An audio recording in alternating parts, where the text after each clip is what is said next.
Le gouvernement a diffusé ce clip sur les réseaux sociaux, on va le regarder puis on va vous écouter ensuite.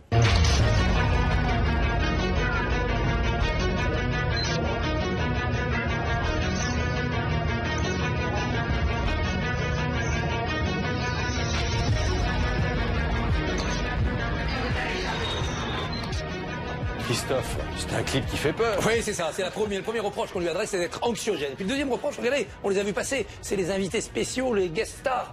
Orban et Salvini. Ah, est-ce que c'est un clip pour inciter les gens par instruction civique à aller aux urnes, ou est-ce que c'est un clip de combat électoral pour voter contre ces gens-là, contre Orban et Salvini? C'est ça la polémique. Bon. Pour l'opposition, c'est effectivement propagande électorale, c'est pas de l'instruction civique. Est-ce qu'elle a raison?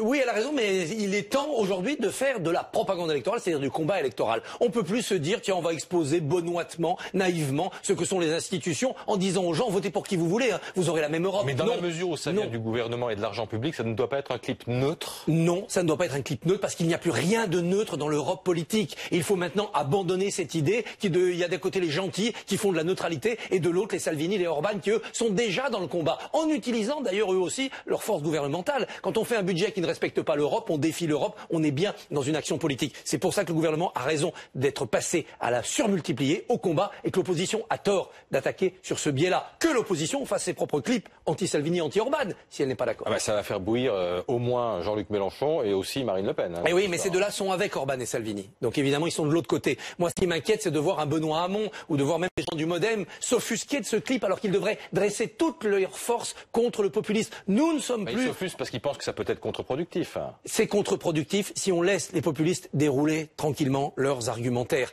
La force est de leur côté. Il faut maintenant se mobiliser contre eux. Nous ne sommes plus en 1979 ou en 84 avec Simone Veil. L'Europe aujourd'hui est dans une question de survie.